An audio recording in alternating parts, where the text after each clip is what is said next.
We're going back to class. Don't worry, no tests, no pop quizzes. Ask yourself, what do you know about civics? You know, the study of how to be a good American citizen.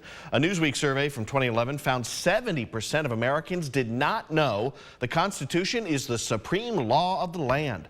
Fewer Americans know the basics of our country than ever before, but there's a renewed effort to get us back on track. Tonight, why it's important to learn and celebrate each American truth.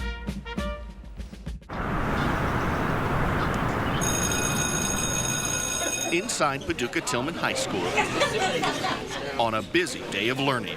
We grow, we learn, we improve. We visited Mr. Kelly's government and politics class. How do these writings help you understand and define civil disobedience, civil rights, and civic responsibility? The topics talked about here are both timely and important. Should you be able to bring a Confederate flag on campus? We're trying to get them not just to get a check mark so they can get a diploma, we're trying to get them to be engaged, active citizens. It's terrible. It seems to be working. It might actually be disrupting the learning environment. We want to make sure that everyone understands why government, happens the way it happens. We want to make sure they understand how they can get involved and how they can impact the world, in the future. Like how a bill is passed, or in today's case, discussion about a Supreme Court case. How was that a violation of your First Amendment rights? They weren't saying anything, they weren't causing a disruption, they were just wearing armbands to protest the Vietnam War. The hope is this type of engagement and learning stays with them for a lifetime. You're a citizen of the United States, and you have every right to speak out. You have every right to get involved. You have every right to run for office. You have every right to cast your vote in any way that you want. While students here at Paducah Tillman and other high schools are learning why it's important to be an informed, engaged citizen, a large number of Americans lack civic literacy. Surveys by the Annenberg Public Policy Center reveal that only 26% of those polled can name all three branches of government, that nearly 60% cannot name one Supreme Court justice, and 12% of Americans think the Bill of Rights includes the right to own a pet. The first thing he showed me from the station was Capitol Hill. 50-plus years ago, civic literacy was more of a focus in classrooms across the country. But the House does only half the job of making the laws. Take this 1946 film titled Meet Your Federal Government, where a high schooler visits his congressman in Washington, D.C. When I told him that my civics class wanted me to make a report, he walked my legs off, showing me how the federal government works. Through this film, students of that era learned about their government. The Constitution provides that the laws shall be made by the legislative branch, carried out by the executive branch, and interpreted by a third branch of the government, the judicial branch. But that curriculum and focus slowly faded. From here on, it's up to us. Now, a renewed effort. In 2009, retired Supreme Court Justice Sandra Day O'Connor founded iCivics. The goal? Transform civic education for every student in America by making it engaging and fun. We're a small but mighty mission-driven organization. Emma Humphreys is Chief Education Officer for the nonprofit. We make learning resources. We make lesson plans, we make web quests, we make literacy tools, but what we're really most known for are our online role-playing games. Dozens of games teach kids about government, politics, the Electoral College, and the presidency.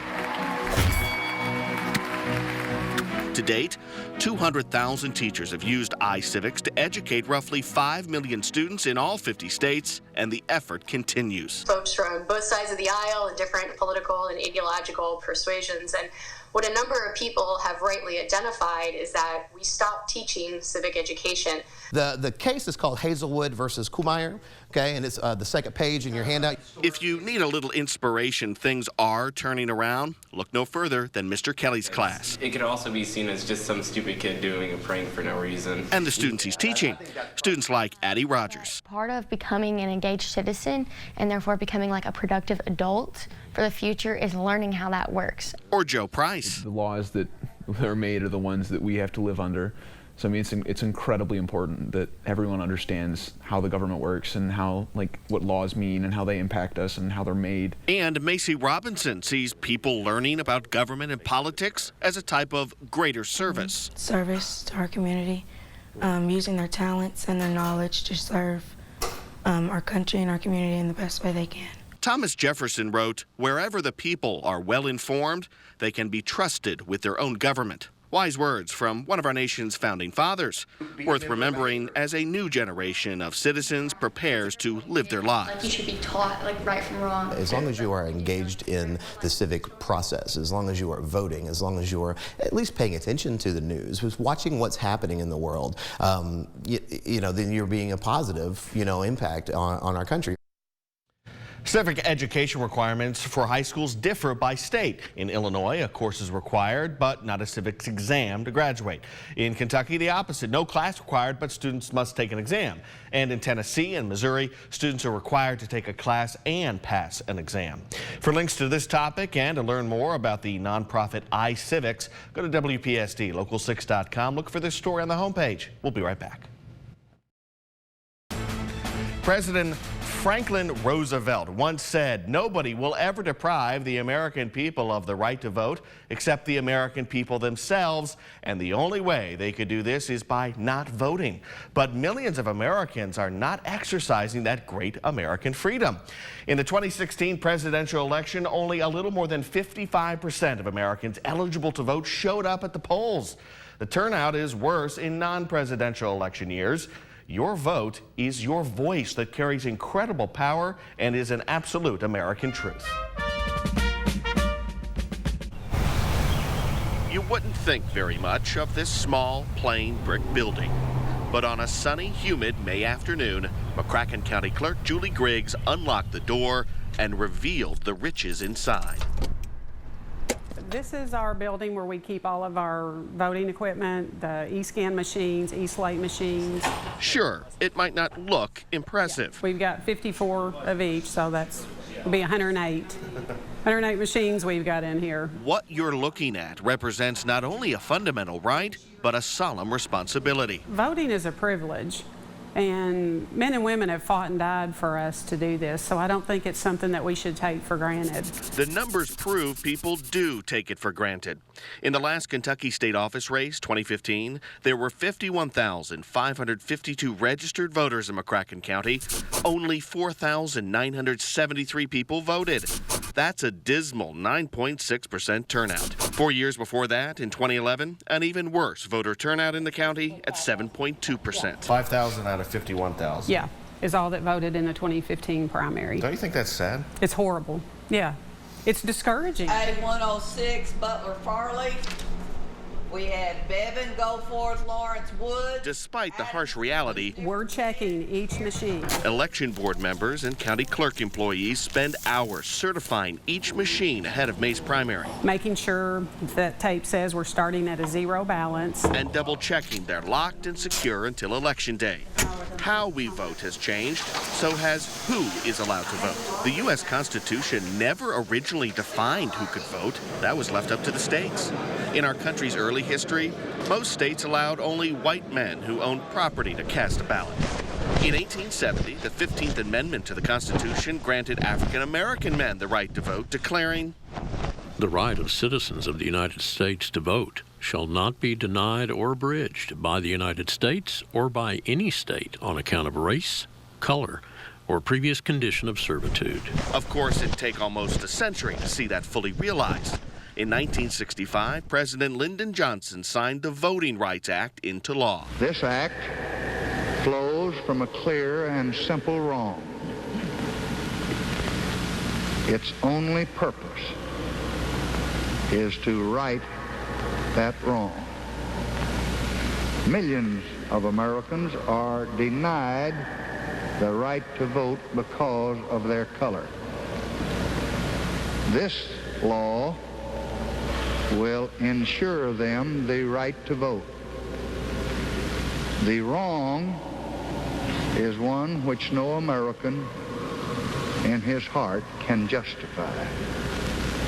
The right is one which no American, true to our principles, can deny.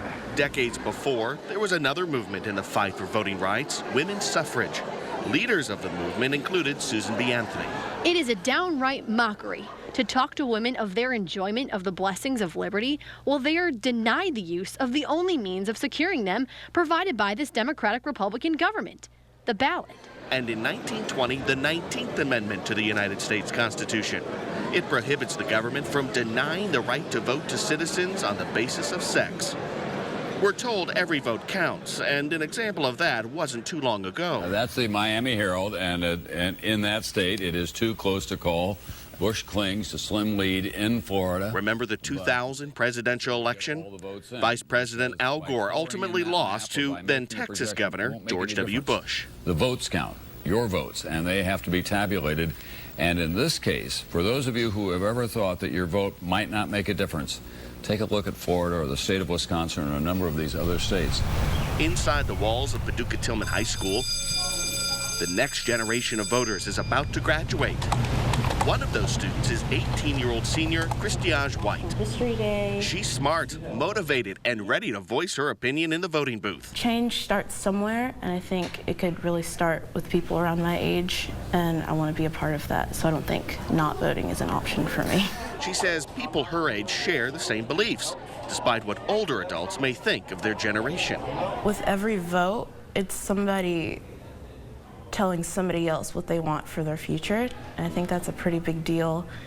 I know what I want, and I'm pretty firm in what I want, and so I definitely look at that when I look at candidates. You're a young female African-American who is exercising her right to vote. Does that ever cross your mind? No, of course it does, because I know what it's like for other girls who are my age in other countries who don't have the opportunities that I do, and I know what it's like. Well, I acknowledge the past and what it was like for people who looked like me, who didn't have the opportunities that I do, and I take that very seriously.